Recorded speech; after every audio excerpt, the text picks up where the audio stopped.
Hello friends, welcome to good luck classes. मैं Rashmi Srivastava. Friends, अगर आप किसी भी गवर्नमेंट जॉब की तैयारी कर रहे हैं या फिर करंट अफेयर्स से रिलेटेड आपको कोई भी प्रॉब्लम है तो आप मेरा करंट अफेयर्स वाला वीडियो ज़रूर देखिएगा। उसका लिंक मैंने डिस्क्रिप्शन में डाल दिया है। आज हम बात करेंगे 13 टू 17 जनवरी के करंट अफेयर्स पर। फ्रेंड्स, अगर आप इस तरह से करंट अफेयर्स को कवर करते हैं तो आपकी किसी भी एग्जाम में जो करंट अफेयर्स वाला पार्ट होता है उसका ऑलमोस्ट 1/3 एरिया इस तरह से आप कवर कर सकते हैं। ठीक है, तो चलिए स्टार्ट करते हैं हमारी पहली न्यूज़ पर। सबसे पहली न्यूज़ है, अमेरिका में पहली बार सिक्के पर एक अश्वेत महिला का चेहरा होगा। 10 जनवरी को यह सिक्का जारी किया गया है। वैसे तो ये अमेरिका की न्यूज़ है, बट इंटरनेशनल न्यूज़ हमारे पेपर में किस तरह से इम्पॉर्टेंट है, चलिए इस तरह से देखते करते हैं। अमेरिकन वीमेंस क्वार्टर्स प्रोग्राम के तहत इस तरह के श्रद्धांजलि पाने वाली माया एंजेलो, इनका नाम है माया एंजेलो। इसको मैं थोड़ा सा जूम कर देती हूँ। ठीक है, जो आपकी माया एंजेलो हैं ये पहली महिला हैं और पहली अश्वेत महिला हैं। 2021 में अगर हम बात करें तो ये कानून बनाया गया था इनके यहाँ अमेरिका में। 2022 से लेकर 2025 तक अमेरिकी मिंट को 5 अलग अलग पथ प्रदर्शक महिलाओं को श्रद्धांजलि देनी है। ठीक है, आइए देख लेते हैं ये माया एंजेलो थी कौन। जो आपकी माया एंजेलो है ये एक प्रसिद्ध अमेरिकी लेखिका हैं, गायिका व सामाजिक कार्यकर्ता थी। ठीक है, उनका जो निधन है वो 2014 में ही हो गया था।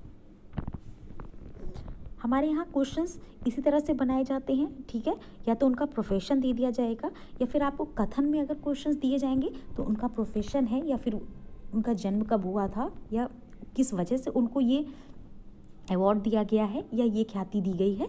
ये सारे क्वेश्चंस ऐसे ही पूछे जाते हैं। चलिए हम नेक्स्ट न्यूज़ पर बात कर लेते हैं। फ्रांस की एक अदालत ने देवास मल्टीमीडिया के निवेशकों के अनुरोध पर पेरिस स्थित भारतीय दूतावास की एक संपत्ति को जब्त करने का आदेश दिया है। उपग्रह स्पेक्ट्रम प्रयोग का अनुबंध रद्द किए जाने के मामले में आई मध्यस्थता अधिकरण के 1.3 अरब डॉलर के भुगतान के आदेश को अमल में लाने की अर्जी लगाई गई थी। इस फैसले की उपलब्ध प्रति के मुताबिक फ्रांसीसी अदालत ने देवास के शेयरधारकों को पेरिस में संभ्रांत इलाके में स्थित एक अपार्टमेंट को न्यायिक तौर पर गिरवी रखने का आदेश दिया है। ठीक है, हमारे लिए जानना जरूरी है क्योंकि ये भारतीय संपत्ति है। इसका संबंध कहाँ से है? पेरिस से है, यानी पेरिस में किसी भारतीय संपत्ति को जब्त किया गया है। तो ये हमारे एग्जाम के लिए एक इम्पॉर्टेंट क्वेश्चन बनता है। नेक्स्ट है हमारा, बटलर पैलेस कॉलोनी में रहने वाले वरिष्ठ पत्रकार कमाल खान, इनका दिल का दौरा पड़ने से निधन हो गया है। ये 61 वर्ष के थे और इनका जो चैनल था वो इलेक्ट्रॉनिक न्यूज़ चैनल से ये जुड़े हुए थे। ठीक है, तो हमें इनका नाम याद रखना है।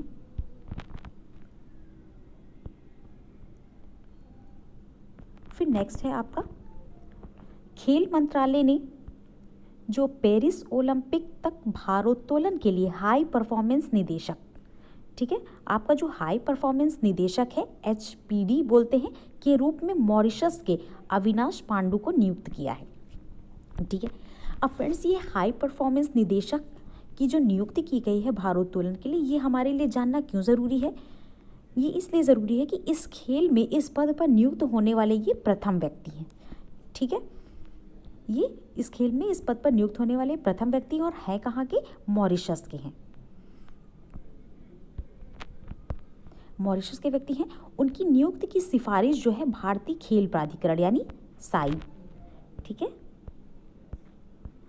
द्वारा और विदेशी कोच चयन समिति ने भारतीय भारोत्तोलन महासंघ के अधिकारियों के साथ मिलकर की है। ठीक है, तो इन दोनों ने मिलकर इसकी नियुक्ति की है।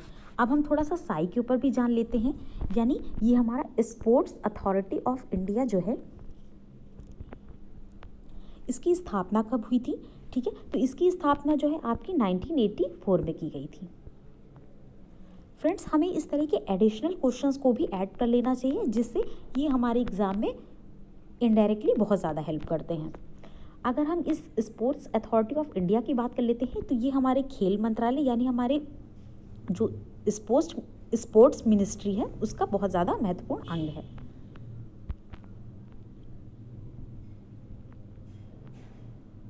नेक्स्ट हम चलते हैं हमारे नेक्स्ट न्यूज़ पर। प्रधानमंत्री नरेंद्र मोदी ने स्टार्टअप इकाइयों को भारत का आधार स्तंभ बताते हुए कहा है कि हर साल 16 जनवरी को, ये डेट आपको याद रखनी है, 16 जनवरी को भारतीय स्टार्टअप दिवस के रूप में मनाया जाएगा। स्टार्टअप की यह संस्कृति देश के दूर दराज क्षेत्रों तक पहुंचाने के लिए सरकार ने यह फैसला किया है। उन्होंने बताया है कि जो देश है, देश के स्टार्टअप खुद को आसानी से दुनिया के दूसरे देशों तक पहुंचा सकते हैं, इसलिए स्टार्टअप शुरू करने वालों को अपने सपनों को लोकल नहीं बल्कि ग्लोबल बनाना चाहिए। ठीक है, अब थोड़ा सा हम इधर देख लेते हैं। प्रधानमंत्री मोदी जी ने स्टार्टअप कारोबारियों को जो वर्चुअल तरीके से संबोधित किया है, और दूसरी चीज़ है, देश में जो आज़ादी का अमृत महोत्सव मनाया जा रहा है उसी के एक भाग के रूप में उद्योग एवं आंतरिक व्यापार संवर्धन विभाग की ओर से सेलिब्रेटिंग इनोवेशन इकोसिस्टम कार्यक्रम का आयोजन किया गया है। ठीक है, तो इस तरह से हम ये भी जान सकते हैं कि जो अभी प्रेजेंट टाइम में हम आज़ादी का अमृत महोत्सव मना रहे हैं उसी का एक अंग बनाया गया है इसे। नेक्स्ट हम देख लेते हैं, इसमें 28,000 पेटेंट को मंजूरी दी गई है। ठीक है, पीएम मोदी ने कहा है कि 2013 और 14 में देश भर में जहां 4,000 पेटेंट को स्वीकृति मिली थी, वहीं पिछले वर्ष इसकी संख्या 28,000 से ज़्यादा हो गई है। थोड़ा सा और देख लेते हैं इसके बारे में। मोदी जी ने कहा है कि वैश्विक नवोन्मेष सूचकांक में भारत की जो रैंकिंग है उसमें सुधार आया है। 2015 में इस रैंकिंग में भारत 81वें स्थान पर था, बल्कि अब अगर हम इसकी रैंकिंग की बात करते हैं तो अब भारत 46 रैंक पर पहुंच गया है।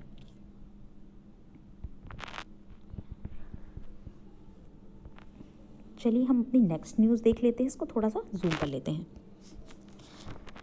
विश्व बैडमिंटन महासंघ ने शुक्रवार को वार्षिक सुपर 300 टूर्नामेंट स्पेन मास्टर्स 2022 को रद्द कर दिया है। ठीक है, अब फ्रेंड्स इस तरह की भी क्वेश्चंस हमारे एग्जाम में पूछ लिए जाते हैं। ठीक है, कौन सा टूर्नामेंट था, कब रद्द किया गया है, या फिर वो कहाँ पर होने वाला था।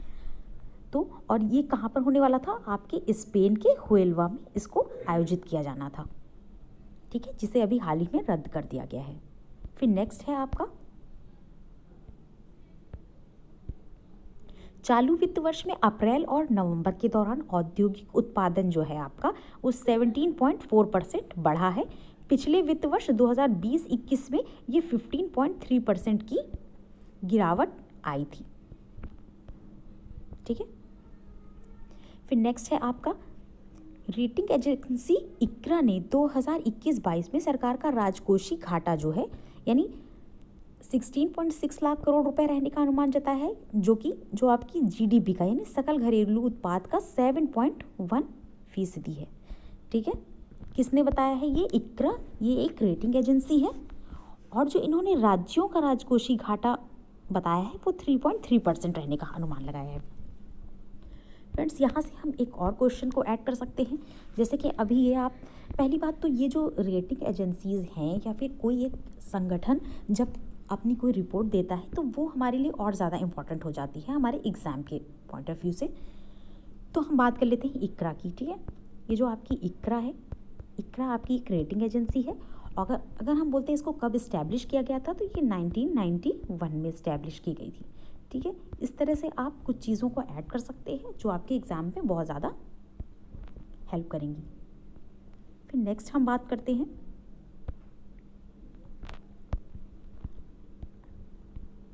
देख लेते हैं हम थोड़ा सा। फ्रेंड्स ये जो ऑक्सफोर्ड विश्वविद्यालय है, इसने अपने भारतीय मूल के प्रोफेसर है सौमित्र दत्ता, ठीक है, इनको अपने सईद बिजनेस स्कूल का नया डीन नियुक्त किया है। विश्वविद्यालय ने बुधवार को जानकारी दी है कि प्रोफेसर दत्ता इस साल 1 जून को अपना नया पदभार ग्रहण करेंगे। अगर हम बात कर लेते हैं, न्यूयॉर्क स्थित कॉर्नेल विश्वविद्यालय के Cornell SC. Johnson college of business में प्रबंध के प्रोफेसर थे, इस पद पर ये रह चुके थे, और जिसकी ये जगह लेंगे उनका नाम है पीटर टुफनो। ठीक है, आई होप फ्रेंड्स आपको ये मेरा तरीका पसंद आ रहा होगा।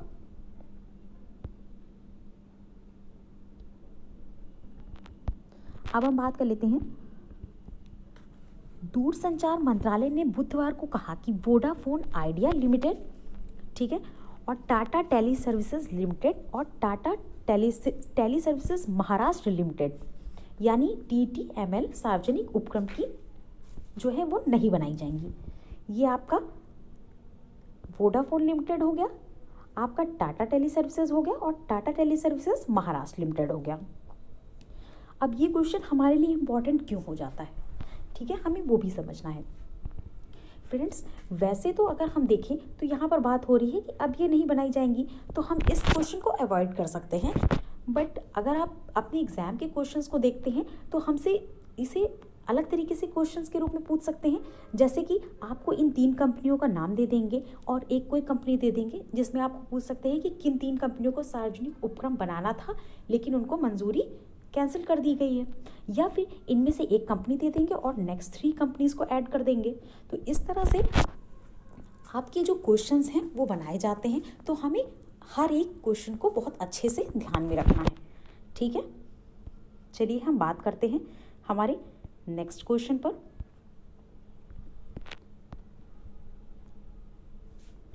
अब कोरोना महामारी के दौर में पिछले साल में देश में 84% परिवारों को जीवन में आजीविका की क्षति के कारण अपनी आय में गिरावट का सामना करना पड़ा है, ठीक है। वहीं इस अवधि में भारत में अरबपतियों की जो संख्या है वो 102 से बढ़कर 142 हो गई है, ठीक है। ये बताया किसने है, तो ये जो आपका गैर सरकारी संगठन है ऑक्सफेम इंडिया की रविवार को जारी रिपोर्ट में इन इक्वलिटी किल्स में यह दावा किया गया है कि रिपोर्ट में कहा गया है कि भारत के 100 सबसे अमीर लोगों की सामूहिक जो संपत्ति है यानी 2021 में वो 57 लाख करोड़ के उच्च स्तर पर पहुंच गई है, ठीक है। तो इस तरह से हमें सभी क्वेश्चंस को अच्छे से कवर करना है। फिर नेक्स्ट हम चलते हैं क्रिकेट। वेस्ट इंडीज के दिग्गज खिलाड़ी सर क्लाइव लॉयड को नाइटहुड प्राप्त करने पर बधाई दी है। क्रिकेट के इतिहास में सबसे सफल कप्तानों में शुमार क्लाइव लॉयड की क्रिकेट में उनकी सेवाओं के लिए सम्मानित किया गया है, ठीक है। तो आपको इनका नाम याद रखना है। नेक्स्ट है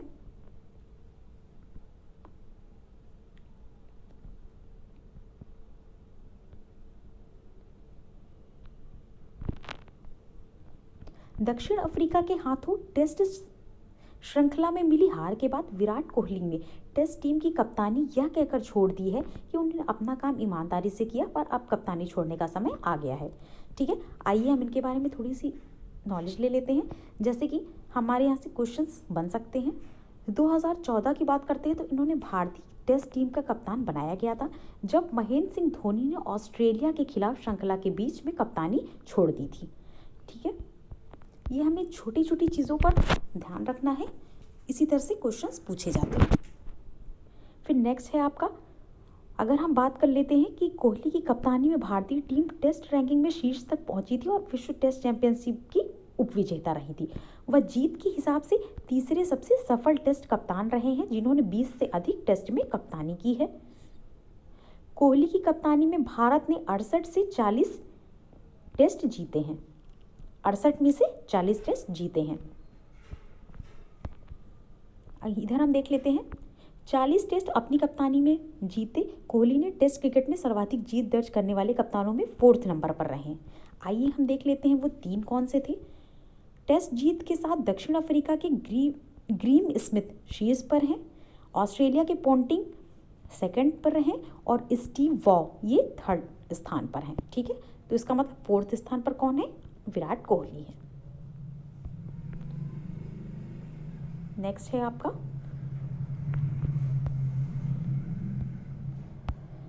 चलिए देख लेते हैं। भारत के लक्ष्य सेन ने इंडिया ओपन बैडमिंटन में पुरुष एकल का खिताब जीत लिया है, ठीक है। इनका क्या नाम है, लक्ष्य सेन। इन्होंने इंडिया ओपन बैडमिंटन में पुरुष एकल का खिताब जीता है। वहीं सात्विक साईराज और चिराग शेट्टी इन्होंने पुरुष युगल का खिताब जीता है। इनका नाम फिर से बोल देती हूँ, सात्विक साईराज और चिराग शेट्टी इन्होंने पुरुष युगल का खिताब जीता है। किस में जीता है, इंडिया ओपन बैडमिंटन में, ठीक है। फ्रेंड्स, इस तरह से हमारे 13 to 17 जनवरी के करंट अफेयर्स कवर होते हैं। आई होप आपको मेरा ये तरीका पसंद आया होगा, और अगर पसंद आया हो तो please share with your friends. Thank you. Stay tuned.